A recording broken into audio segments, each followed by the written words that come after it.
'Twas a balmy summer evening and a goodly crowd was there, which well nigh filled Joe's barroom on the corner of the square. And his songs and witty stories came through the open door. A vagabond crept slowly in and posed upon the floor.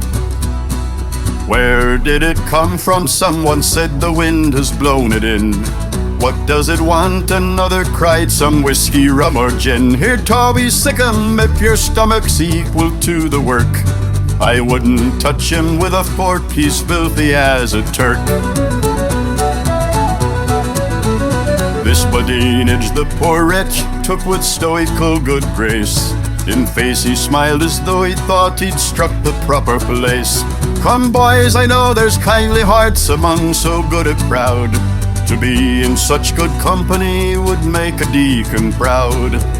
Give me a drink, that's what I want. I'm out of funds, you know. When I had cash to treat the gang, this hand was never slow. What, you laugh as if you thought this pocket never held a so? I once was fixed as well, my boys, as any one of you. There, thanks, that's braced me nicely. God bless you one and all. Next time I pass this good saloon, I'll make another call. Give you a song?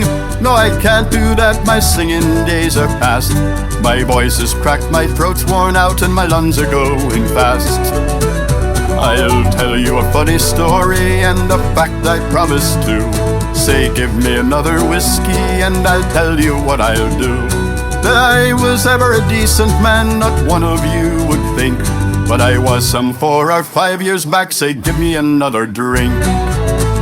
Fill her up, Joe, I want to put some life into my frame. Such little drinks to a bum like me are miserably tame. 5 fingers there, that's the steam, and cork in whiskey too. Well, here's luck, boys, and landlord, my best regards to you.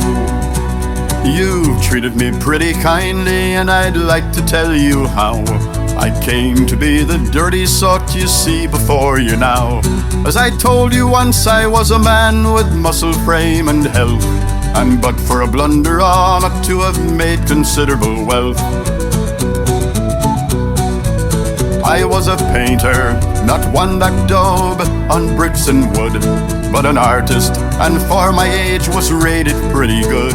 I worked hard at me canvas and was bidding fair to rise, for gradually I saw the star of fame before my eyes.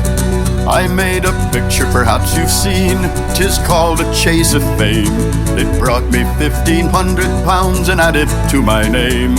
And then I met a woman, now comes the funny part, with eyes that petrified my brain and sunk into my heart. Why don't you laugh?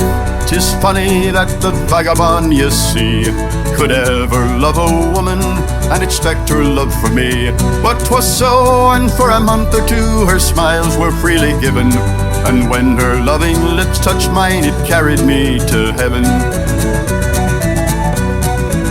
Boys, did you ever see a girl for whom your soul you'd give, with a form like the Milo Venus, too beautiful to live, with eyes that would beat the Koh-i-Noor and a wealth of chestnut hair? If so, 'twas she, for there never was another half so fair. I was working on a portrait one afternoon in May of a fair-haired boy, a friend of mine who lived across the way. And Madeline admired it, and much to my surprise, said she'd like to know the man that had such dreamy eyes. It didn't take long to know him, and before the month had flown, my friend had stole my darling, and I was left alone. And ere a year of misery had passed above my head, the jewel I had treasured so had tarnished and was dead. That's why I took to drink, boys, why I never see you smile. I thought you'd be amused and laughing all the while. Why, what's the matter, friend? There's a teardrop in you eye. Come laugh like me, 'tis only babes and women that should cry. Say, boys, if you give me just another whiskey, I'll be glad. And I'll draw right here a picture of the face that drove me mad. Give me that piece of chalk with which you marked the baseball score. You shall see the lovely Madeline upon the barroom floor. Another drink, and with chalk in hand the vagabond began to sketch a face that well might buy the soul of any man. Then as he placed another lock upon the shapely head, with a fearful shriek he leaped and fell across the picture dead.